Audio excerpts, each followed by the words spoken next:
Tonight, 9 investigates a spike in sextortion cases across the Carolinas. Rock Hill police just arrested a man they say released private images of a woman and threatened to release more unless she paid up.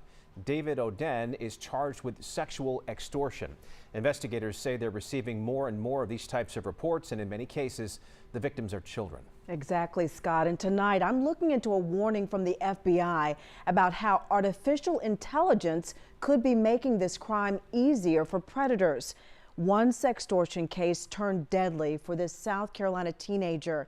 One night, he thought he was chatting online with a pretty college girl and shared a nude photo, but it was actually a criminal who then used that image to torment him so much that he took his own life less than 2 hours later. Happy Father's Day, Dad. I love you. He was always happy. Gavin Guffey was 17, smart, kind, and talented. Very artsy, creative, always making movies, always making, drawing something. A bright future ahead until one night, a disturbing interaction online turned deadly. Ran to the bathroom, yelled his name, couldn't hear anything, kicked in the door immediately, and he was laying in between the tub and the toilet.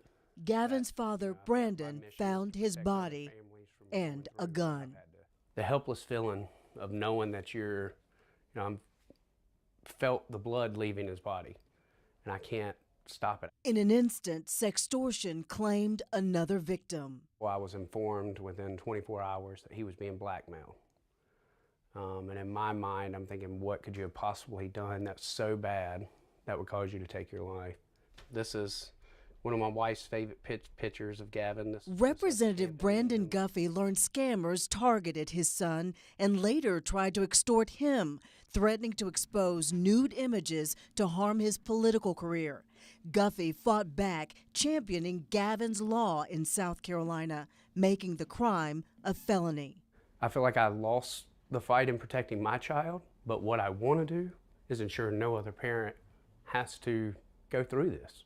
The FBI is tracking these scenarios, bad actors making contact through social media and starting a conversation in direct messages, eventually enticing victims to send compromising photos. You typically get a message saying, well, now you're going to pay me in either a gift card or some sort of transaction, or we're going to send this photo to all your friends. Between 2021 and 2022, the FBI reports a more than 200% increase in cases in South Carolina, a 600% increase in North Carolina. Now, experts warn that technology like artificial intelligence or AI will help scammers supercharge virtual sextortion even more. Whether it's social media or from other sites where they can get a photo of an individual that they're targeting, and use deep fake generators, so fake images, fake videos of that person in order to put them in a compromising situation. Experts say many of these criminals or crime rings are overseas. The things like the ChatGPT, things like that, will make their ability to interact with a victim a little bit cleaner and sound more legitimate.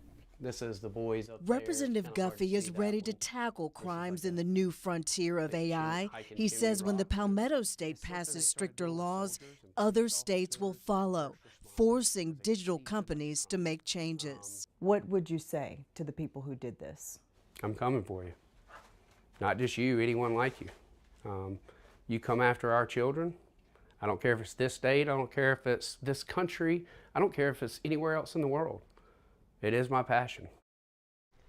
Now, if this happens to you, the FBI says do not pay. Lock your account and notify your service provider. Such a tragic story, and in a situation like this, I can imagine some people might be embarrassed, maybe just want it to go away, but you say you really should make sure, if it happens to you, to report it to authorities and investigators. Yeah, definitely. Save any chats or messages you have, just in case they can use that in the criminal investigation, and then don't send those photos to anyone else. We posted resources for victims about how to get images removed from the web if you are extorted. It's inside this story on our website and on our WSOC app. And coming up tonight at 10 and 11, I'll share more details about ways to protect yourself and your family from sextortion and revenge porn.